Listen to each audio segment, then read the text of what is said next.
Om Sahanavatu Sahanau Bhunaktu Sahaviryam Karavavahai Tejasvinavadhitamastu ma vidvishavahai. Om Shanti Shanti Shanti.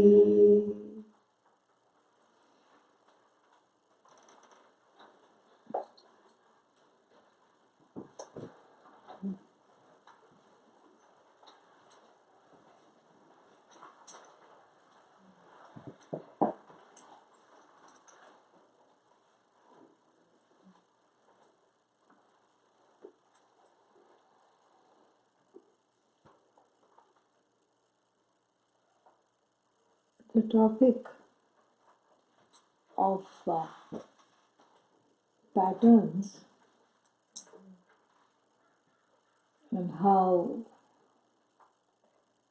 one deals with them in Vedanta is an advanced topic. Because in the beginning, one doesn't even know that there are patterns. So ingrained they are that they are confused to be one's nature. So there's the overlay of the nature, which is what? Satchidananda. And Satchidananda is free to sport these patterns. There is sporting of it. But if this is not understood, we take the game too seriously. One takes the game too seriously and one feels that overlay, or that as though patina, which is, what is the word for patina in Sanskrit? Adhyasa. Adhyaropa. That is more appropriate when we talk of rope and snake. Ropa. Ropa and sneka. So,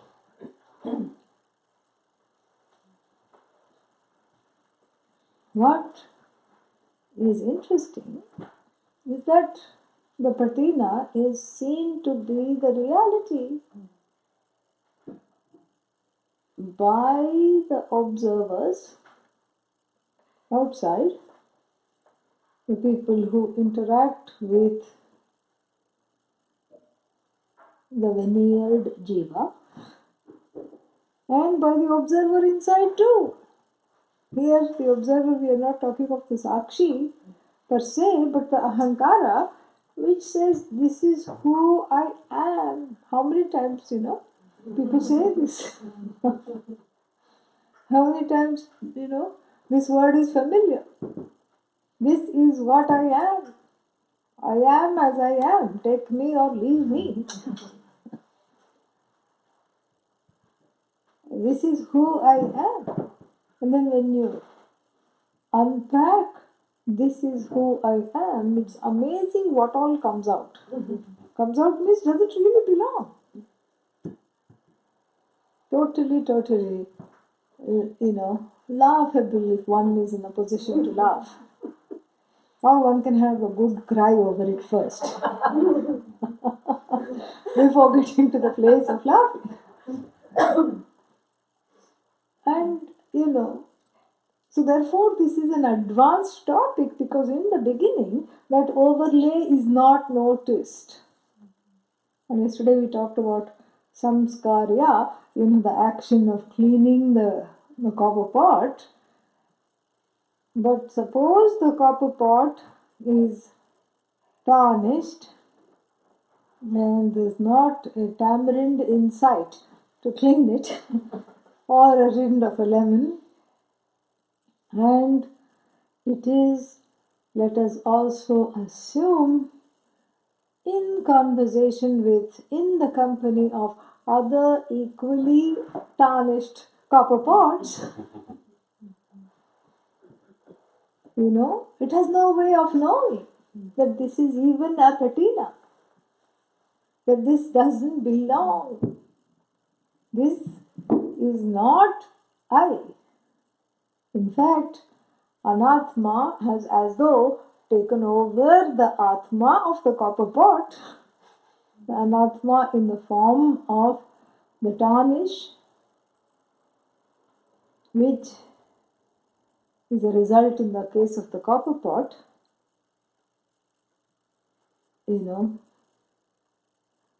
due to exposure to the various elements.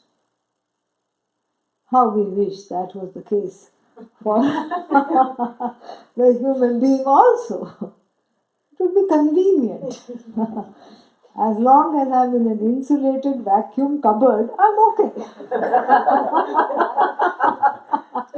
And it is the fault of all the elements and the people around that are making me tarnished. And so they need this lecture on on how not to contribute to all these patinas and tarnishes. I don't need this lecture because I'm okay.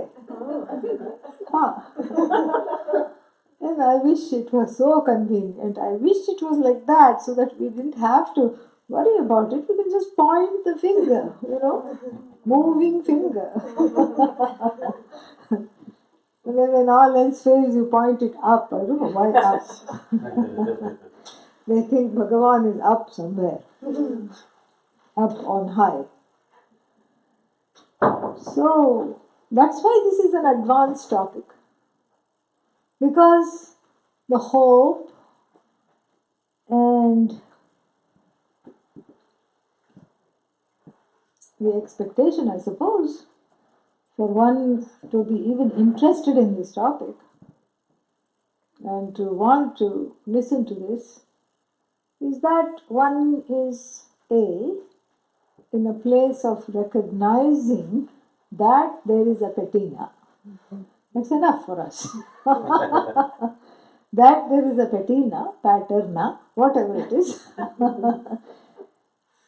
And B, even though one may not know immediately what it is and how, it manifests all the time, there is a willingness to be able to observe it dispassionately. These are the two criteria that come a little later in the study. And this is in the case of the adhikaris. Adhikari means a person who is qualified for this study, equipped with everything that we have studied so far, a resolved mind, this, that, so many things. And if we look at the ancient texts, Upanishads, Puranas, etc., and if we look at the adhikaris that we encounter there, we see that there is a slight difference. What is the difference?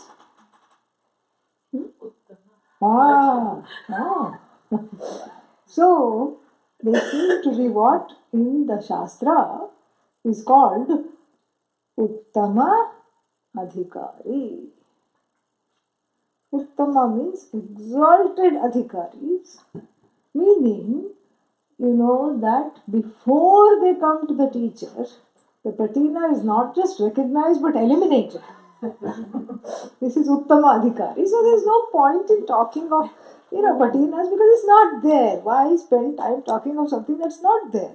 So they come, brilliant as the sun, and the teacher, of course, is brilliant as the sun, and the teacher recognizes the brilliance, and they shine together. Tejasvinau adhitam astu. This is what we pray.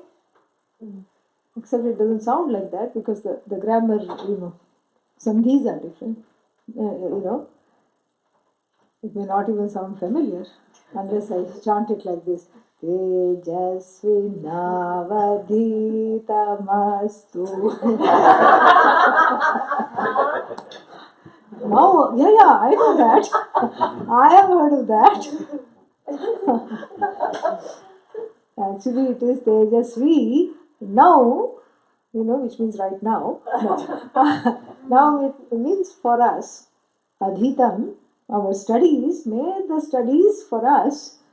Tejasvi astu adhitam, may our studies be brilliant. This is, it is a prayer, an expressed desire for the teacher and the student to work in harmony for the teaching to take place so that there is brilliance all over. So in the ancient times, there was not the need for this so much, perhaps, as we see from the Upanishads, because, I'm not trying to set up some kind of a romantic past, some spiritual romantic past. It was wonderful then, and what's wrong with us now? And no.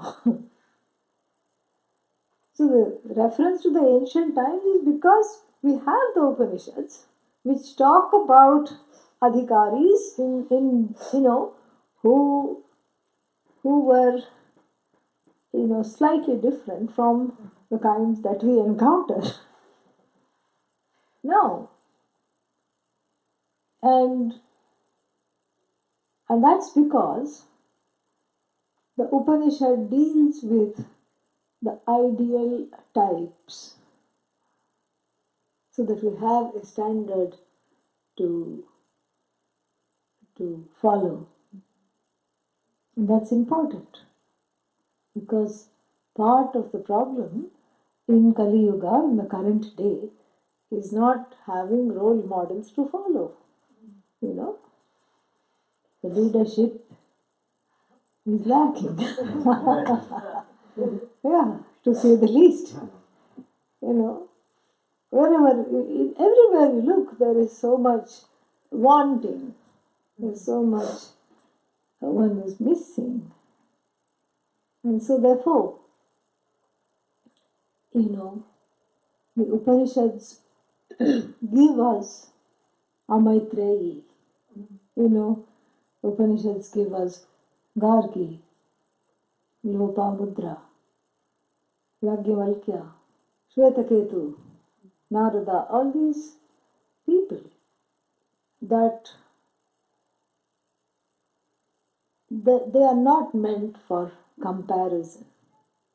When we start comparing ourselves to Shvetaketu, there is reason for depression. Immediately. Because by modern standards, Shvetaketu needed only 9 classes before he said he understood completely. Only 9 classes, because after the first class, what we consider class, that only was 3 sentences, but let's be generous over here. By the time it's unpacked and unfolded and everything, okay, 1 class. He said to his father, who turned into his teacher, Bhuya eva Bhagavan Vijñapayatu. Please, oh sir, revered sir, can you please unfold that again? Because he didn't understand. And then again and again. And he only said this 8 times. That means 9 classes.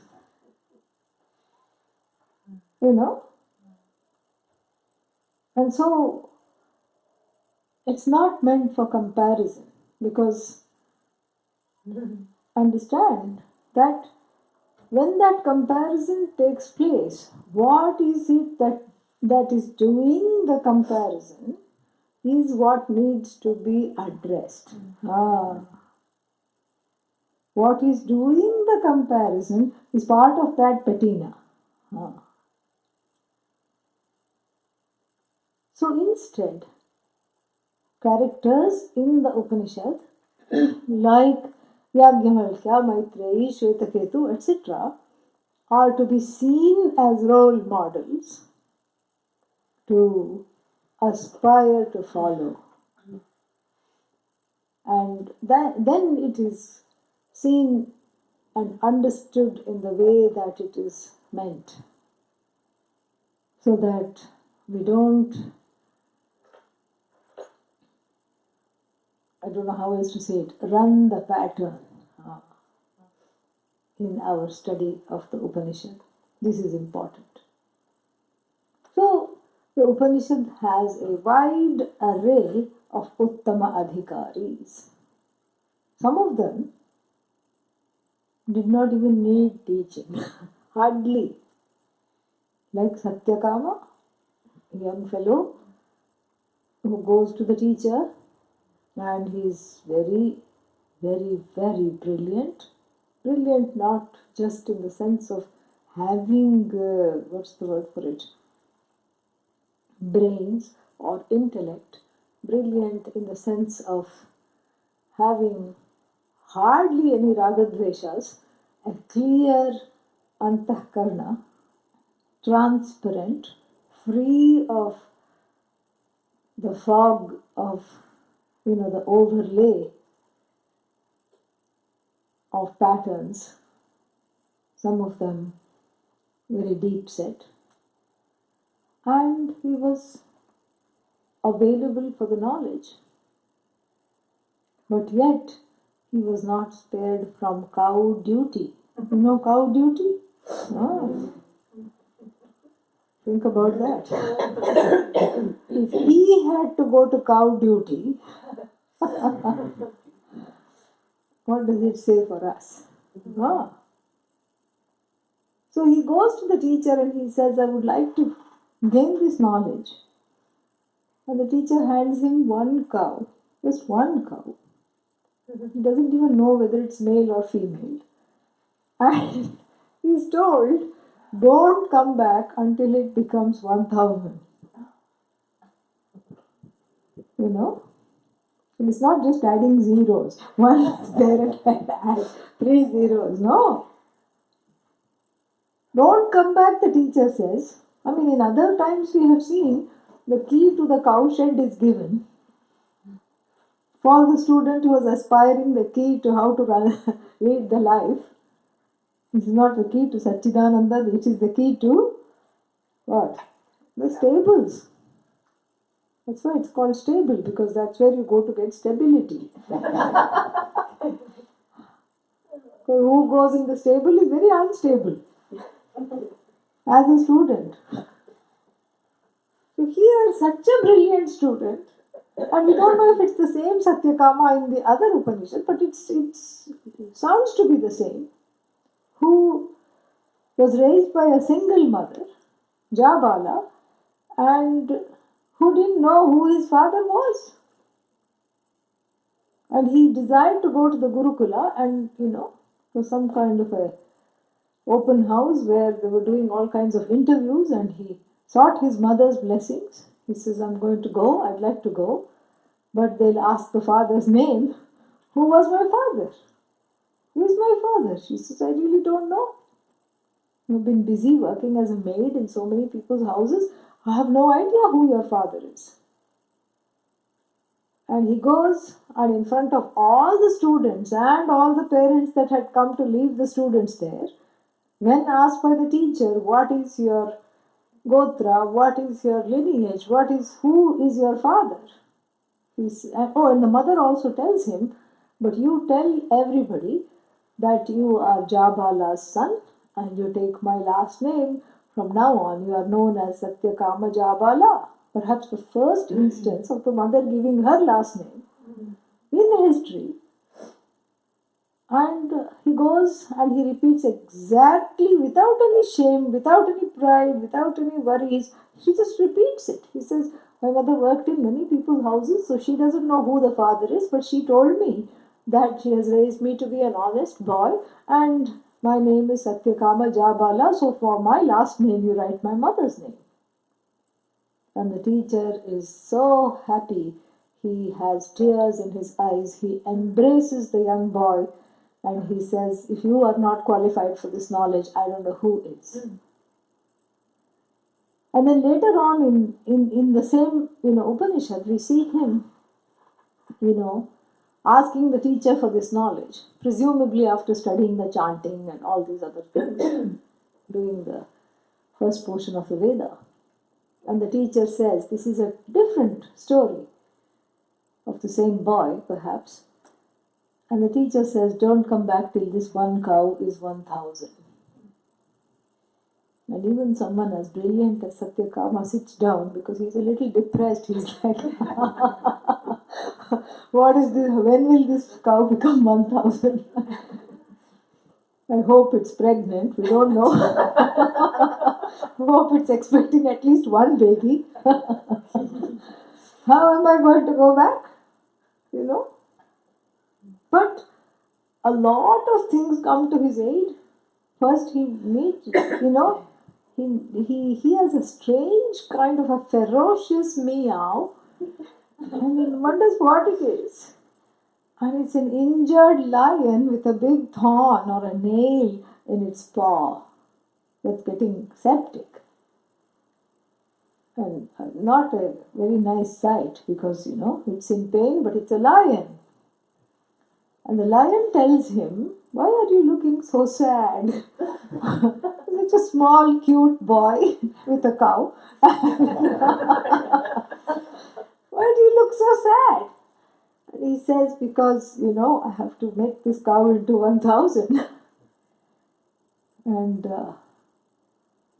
he also perhaps said, and maybe you are looking at it as your lunch. Where will I go? So the cow says, you know what, we just grow mutually, and right now I have this thorn in my paw. You remove it. And I'll teach you about Brahman. Don't worry, you want Brahman. I'll teach you a little bit. And this brave boy goes and yanks out the nail out of the foot of the lion, and he gets a little lesson in Brahman, whatever the lion knew. And like this, then he meets, we have 2-3 things like this. Then he meets a crane with a fish bone stuck in its throat. Same thing. A heron. And he removes the bone and learns a little more about Brahman. And then he meets, I forget the third one. He also helps another animal or tree or plant in distress and gets another piece of this knowledge. And then, miraculously, there is an abandoned herd of cows. And he looks to the left, looks to the right. Is there anybody there who does it belong to? And he watches them for a whole day and they don't seem to have an owner. And he says, come on, boys and girls, and they obediently follow him. And he goes to the teacher, and the teacher is so thrilled with him. And the teacher says, your face shines with knowledge. Tell me what you know. And he says, no, you tell me what you know. That's why I'm here. A very beautiful story. And what we learn from this is that, what patterns, what habit, where. It's just, it's all to show that the teaching is not difficult. It's very simple. And life itself is a teacher in the sense of, not Shvetaketu, what's his name? Satyakama's, encounters with the animals. The lion is a, sign of ferociousness, anger, intractable emotions, which he conquered. He conquered the fear of those by attending to that. And the heron is a sign of, both patience, because it waits for a long time, and also a certain kind of a avarice, greed, because it ate fast and indiscriminately put things down its throat, could not assimilate, could not stomach it, So, like this, it's all that happens in a week in his life, but we have to see that this is a kind of a wonderful blueprint to show how one's encounter with all the things in the Jagat, animate, inanimate, people, objects, are very important and can teach one to go deeper in this study, in this knowledge. So we'll come back to this a little later. But for now, this is what is the Uttama Adhikari. The Uttama Adhikari appears to need only Shravanam. Shravanameva Mukhya Sadhanam Mokshaya. Understood, right? Yeah.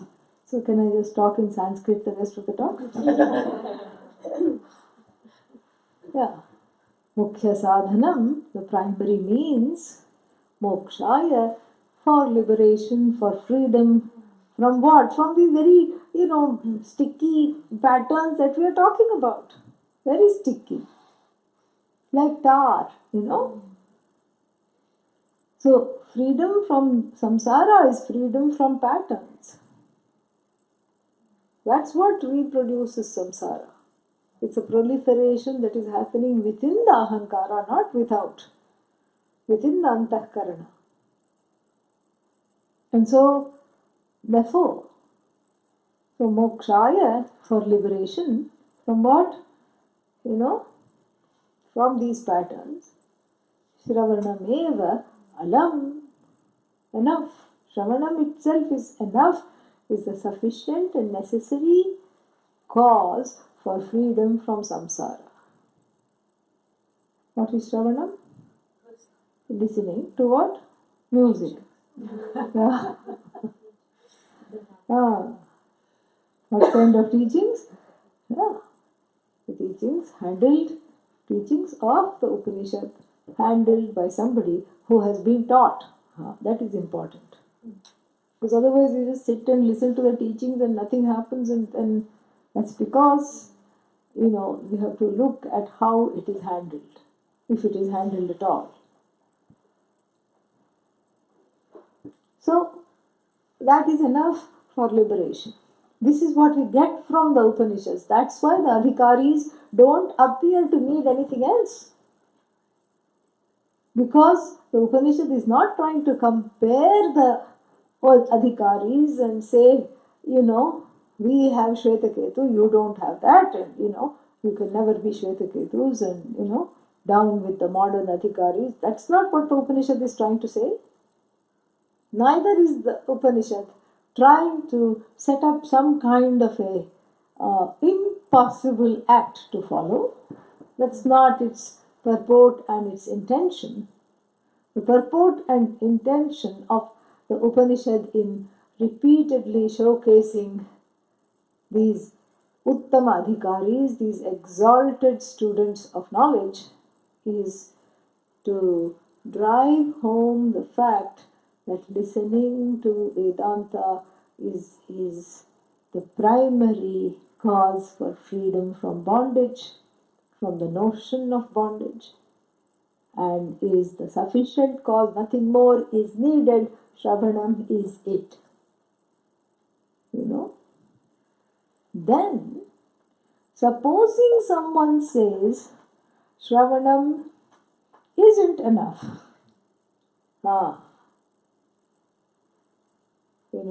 There is a little scope to say that. Also, there is space made to say that.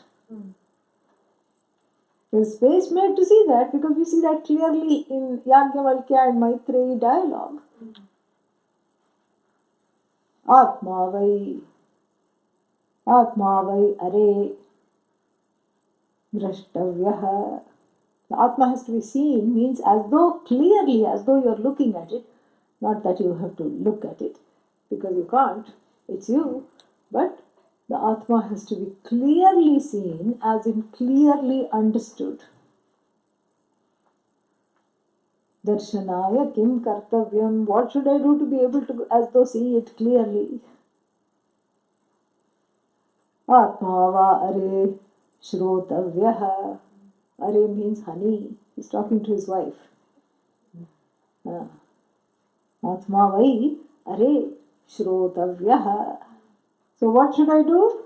In order to understand the Atma, I have to listen to it.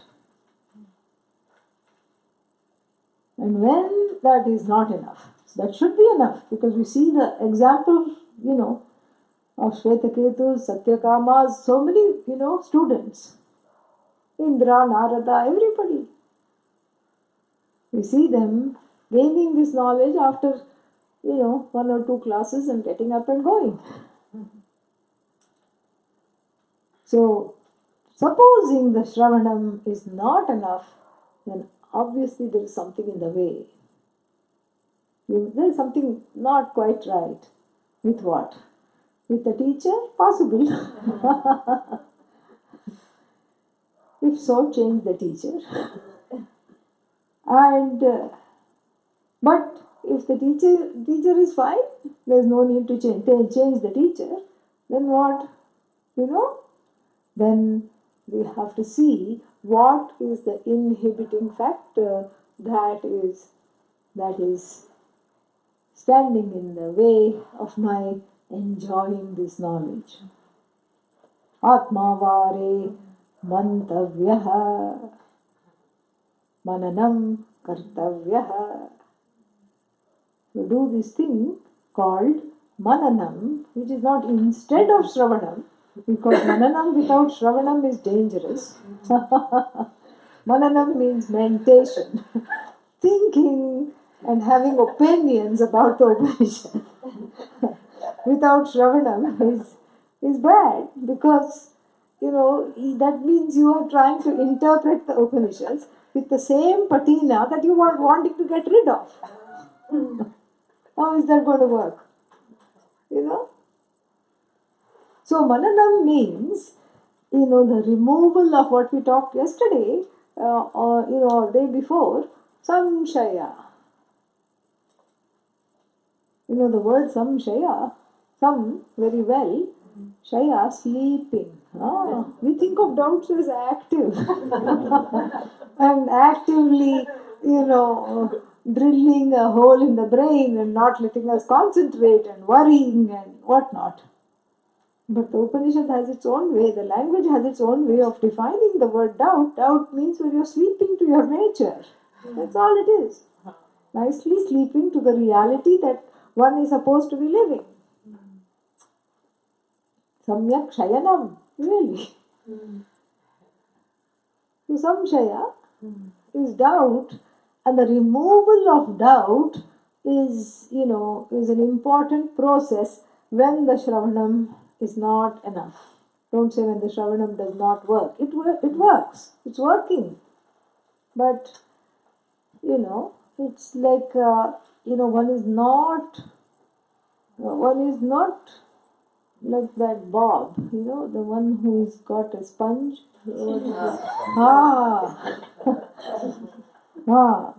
So, one is not like that sponge to absorb. So, what if there is, instead of a sponge, there is something that is actually repelling the knowledge? Not only not absorbing, but repelling, because there is a covering that whatever. And so that means the first way of dealing with this is doubt removal. Samshaya, Nivritti. And the doubt removal is always during, asking questions, talking about what is one not understood.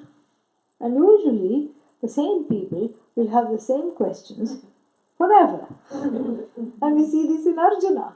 Same question.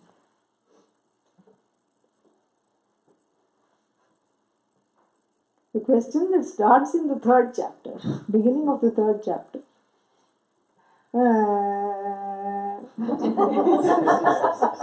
That's how it starts. Oh, that doesn't sound like Sanskrit. I'm translating it. I'm doing an emotional translation. That's exactly how it sounds. Yayasi chet karmanaste mata buddhirjanatana tattim karmani gore mamniyojiti keshava yamishrene vakyena buddhim mohesi vame tadekam madanishchite yena shreyo hamapniyam. You need a translation. You got it. I told you I can get away with talking in Sanskrit the rest of the time. Oh, if you say that karma binds and knowledge frees, why are you asking me to do this terrible karma which has made me freeze instead of made me free? So, third chapter. Fifth chapter. Same thing again. Same question. Now he dresses it up a little bit. He's wearing a frock, you know.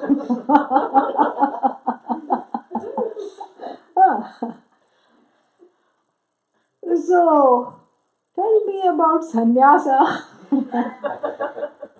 You know, if the whole point is to give everything up, why do I have to do this? Why do I have to fight?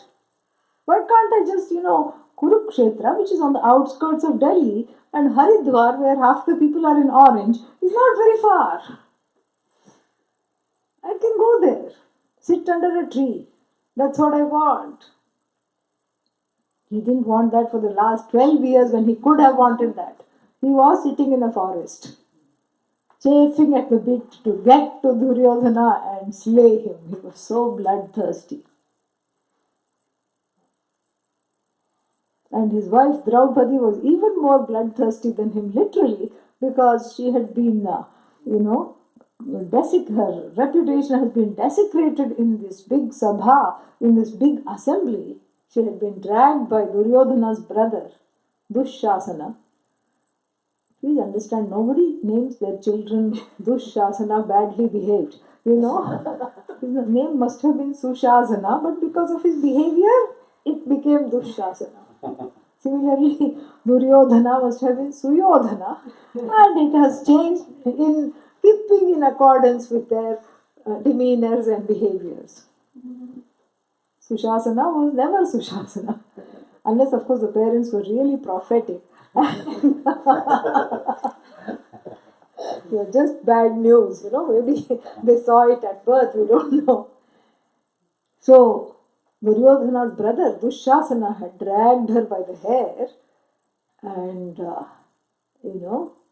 and Duryodhana had touched his lap and in sign language and said, "Come and sit here." So she had not forgotten those insults. So she said, "I'm not going to comb my hair unless I have the oil infused with their blood." Literally. That's how I'm going to dress my hair, and until then I'm not going to comb my hair. So she just grew dreadlocks for 12 years in the forest. So these are the people, they didn't want this knowledge. They were kshatriyas, they were fighters, warriors, they were doing what they were wanting to do. So, suddenly for him to want this knowledge is suspicious at best. Not just this knowledge he can want, but suddenly for him to want this lifestyle which is leaving everything and going into the forest is suspicious, because he was already in the forest. And he came across so many Mahapurushas, so many Mahatmas. He could have said, and if he had told Krishna, "I don't want to fight, I just want this knowledge," nobody would have said, "Come back and fight." So this is what was suspicious. So the whole of chapter 5 goes by because he's, constantly asking this question: why can't I become a renunciate from this war? Not in my lifestyle, but from this war right now. And in order to let go of this war, if the only way to overcome this is to become a renunciant, let me do that. So then the 5th chapter goes by, 6th chapter goes by, 7th chapter goes by, 8th chapter, 9th chapter, 10th chapter, 11th chapter goes by, 12th chapter,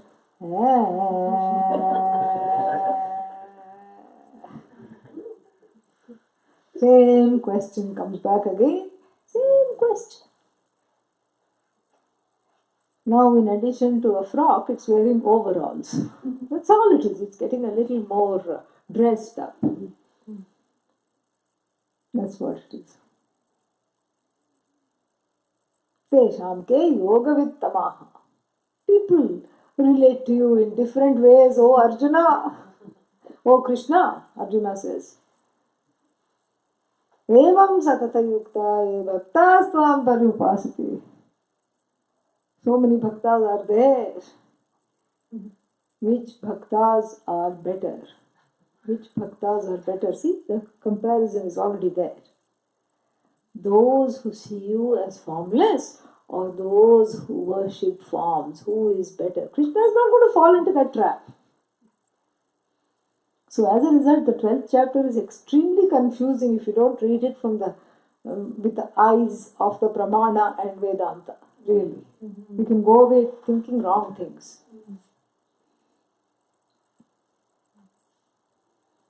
And the question, even after so many chapters of teaching, has not gone because it's back in the 12th chapter again. Even in the 18th chapter, it is back. Tell me about Tyaga, how to leave things. What do you want to leave? This war, of course. So from that we can take heart. If we are all having the same question, it's a good sign. You are following in the footsteps of Arjuna, which is nice. So that same question means the same samshaya. And that same samshaya, if it is there, year after year after year, it indicates that there is a pattern out of which the same kinds of questions are arising. There is something, you have to see the wellspring, that which is feeding this question has to be looked at. So this is Mananam, asking questions, part A of Mananam. Part B of Mananam is to allow oneself to ask the questions in the light of whatever one has studied, and the answer does come. And so, meditating upon the Upanishads, how come it's like this here and like that there, and sort of, using the brains, but in keeping, anukula, in keeping with the Shruti. Yukti, logic, is used. Shruti, anukula yukti. Yukti means logic. Shruti means the teachings.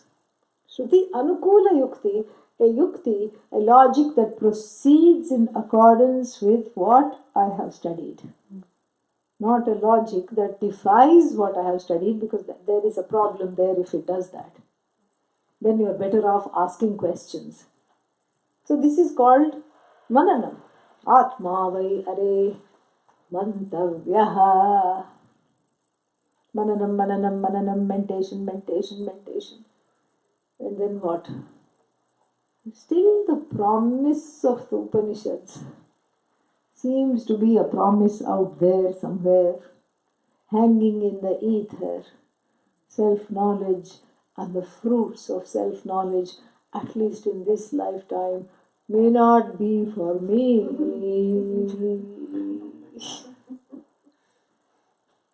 This is the wise person talking. Wisened up to the fact. This is a wise person, because even underneath that, the current of lament is a truth. There is a truth. What is the truth? I'm not enjoying what the Upanishad says I should be enjoying by now. Last I checked, it has been more than 9 classes that I have attended. So there should be something. Kuch na kuch, it should be there, and I'm not enjoying that. And what is wrong with me? What is wrong with this? Something is wrong. So, underneath the lament is a wise, observation. If one is able to make it, something is not right. Atma va are, Atma vai are, nididhyasitavyaha, nididhyasanam, long word for contemplation. So,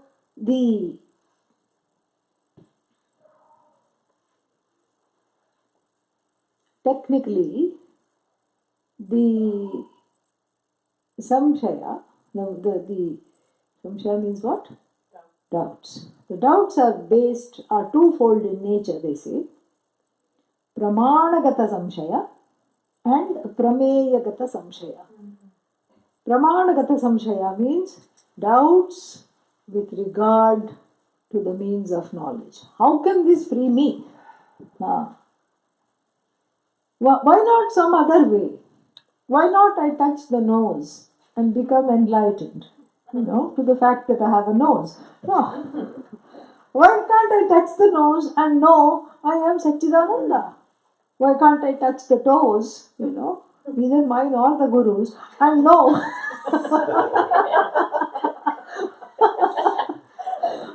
and know that I am Satchidananda, that I am free of all afflictions and all kinds of things. These are examples of Pramanagata Samshaya. Why I have to have a teacher? Why I have to study this? Why a committed exposure? Why this? Why? This is questioning the Pramana. How come it works? Why does it work? How come it's not worked for me? And that means it is not there. This is Pramanagata Samshaya. What if the teacher is, mistaken? What if the teacher is not teaching me properly? What if the teacher's personal life is horrible and then they are trying to teach this? How will I learn? This is all Pramanagata Samshaya. And the second kind of doubt is what is called Prameyagata Samshaya, which Mananam should address. Prameya means, that which the Pramana reveals is Prameya. So what is Prameya? What does the Pramana reveal? Self as what? Ishvara. So Prameya, that which is to be known is Ishvara. So Prameyagata Samshaya, Ishvara, Shmishvara, Vedanta, Shmedanta. Where is this Ishvara? Vidya, so many people go without knowing this Ishvara. What? So what? If I also don't know, so what? Why? And then on top of that, I am this Ishvara. Why should I know this Ishvara? I know myself enough. Today Ishvara is mad. Today Ishvara is sad. Enough. And so this is what is called Prameyagata Samshaya. And this is what Mananam, the second line of remedy, when Shravanam doesn't work, when Shravanam is not sufficient, should take care of these two kinds of samshayas. If that doesn't happen, then the place where those samshayas are arising from have to be looked at, and that looking deeply into the source of those patterns which are churning out these kinds of feelings. I'm not worthy of this knowledge. What Ishvara? How can I be this Ishvara? And what is this, who is this teacher? Why this way? Why all this? That has to be deeply looked at, loved up, and integrated. And that is the real meaning of Nididhyasanam, aka Viparita Bhavana, Nivritti. Viparita means opposite. Bhavana, feelings, experiences. Experiences, feelings, thought, patterns that are opposite to what? Opposite to the teachings. Completely opposed to the teachings, my feelings are. The teaching is saying you are the whole, there is nothing more you need, and you are fine, and everything is fine. But I feel unfine or unrefined, and I feel like an idiot, and I feel like, I don't deserve this knowledge. No wonder the knowledge is not talking to me, because, it's just all nice in the books and nice to listen to once in a while, but that's the extent of my engagement with this knowledge. Somehow, to put it in English, one finds that one has plateaued. Plateaued means flat line, plateau. In the beginning, the Vedanta classes are, woohoo, yay, yippee, I'm Brahman. And while saying that, one gets a catch on the side. I'm Brahman.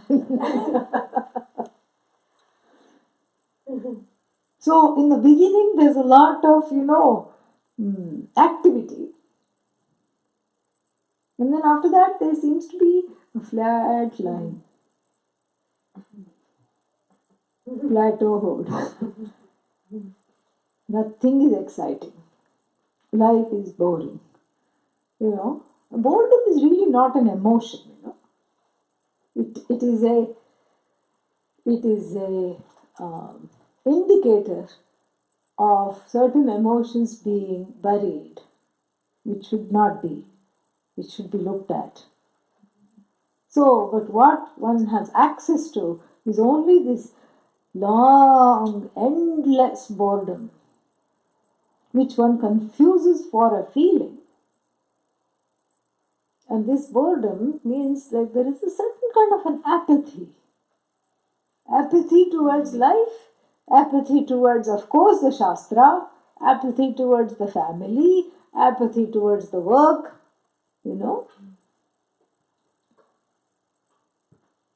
Nothing is exciting, nothing is interesting. And then there is a notice that comes in the email, some Vedanta classes will be there. Because one has already decided, what can that do for me? Nothing. Why should I go? Why should I make the effort to go? Because what's the point? What is the point? Nothing will happen, because I've already studied, been there, done that. And then I've studied also the 6th chapter of the Gita, which suggests that I have been there and done that in other ways, in other lives. Oh my God, how depressing. If I haven't got it in the last 3 lives, what's the guarantee I'll get it now? So forget it. Why even attempt? Teacher you see coming, you duck under a bush. Hold the breath for good measure. You love the teacher, of course. But there is such a deep sense of disappointment, mixed in with a salad dressing of shame that you just cannot face it. Can't face yourself.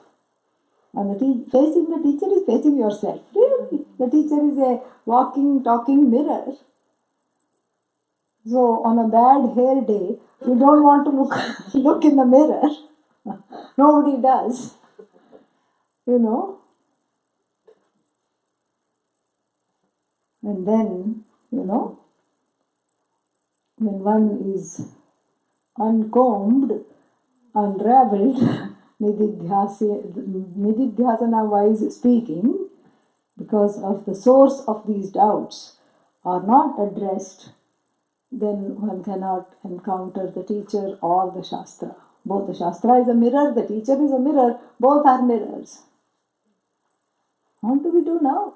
This is a very big impasse. And this is not something that is, touched upon deeply in the Upanishad. Because the Upanishad gives a lot of leeway to address this issue for ourselves. And the Upanishad is a lady of few words which have to be understood. She just gives a sign and we have to understand that and unpack that. And in India, ancient India, when we read the bhashyas, the vartikas, various kinds of commentaries to the Bhagavad Gita, etc., they talk about ragadveshas, they talk about it only to a certain extent. Mandukya Karika addresses it a little bit, addresses things that come in the way of listening, things that come in the way of meditation. But again, it's in the matter of 4 lines in a verse. That's why we are very, very, very fortunate that, Pujya Swamiji's teachings went deeply into the emotional realm from the standpoint of modern psychology, so that we can use the Upanishad, the wisdom of the Upanishad, in the light of this modern psychology and understand it fully as it relates to one's life, so that one can make progress, where one can come out of this impasse. Very, very fortunate. I can't tell you what a big blessing it is. And he himself understood this blessing. Because in teaching, one time, he was giving a talk on the 2nd chapter of the Bhagavad Gita, and what he liked to call Raga-Dvesha psychology. And he said, I haven't done too badly, have I? I have done good, he said. And he said, if Adi Shankara were to manifest right now, right here, I think he would pat me on the back and say, good boy. It was so beautiful. It was said without a bit of pride. It was just a fact. It is really a fact that he has furthered this sampradaya, the parampara. That's why the parampara is so important. The parampara has thrived under him, and under his able hands and way of teaching this, the parampara has not just thrived, has added added a new way of looking at things. And it has just blossomed, really, and changed the trajectory of this teaching, really. Because I have gone to, so many places. He would send us. When I was in Rishikesh, he would say, don't just sit in my class. Let me tell you a few other teachers that you can just go and sit. He would make us go. Go to Kailas Ashram today. Go sit there and we could barely sit there. And we would come running back. I mean, not that they were teaching badly, they were teaching the same things, but that there was something there which Pujya Swamiji made it alive and relevant. That's the whole point. That relevance to one's life was not there. It was the stock teaching. Completely in keeping with the Shastra, authentic, stock and ancient teaching, but there was not that adaptability to one's, situation.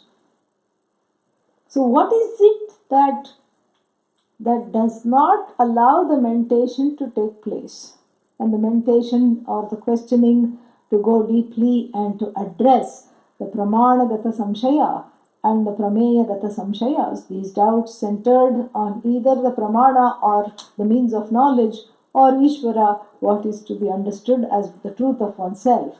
That is what has to be examined. And that is a deeper what is that called? A deeper inquiry. And literally it's a self-inquiry, because it's an inquiry into that which I have assumed to be the self. It's not going to finish by 10, is it?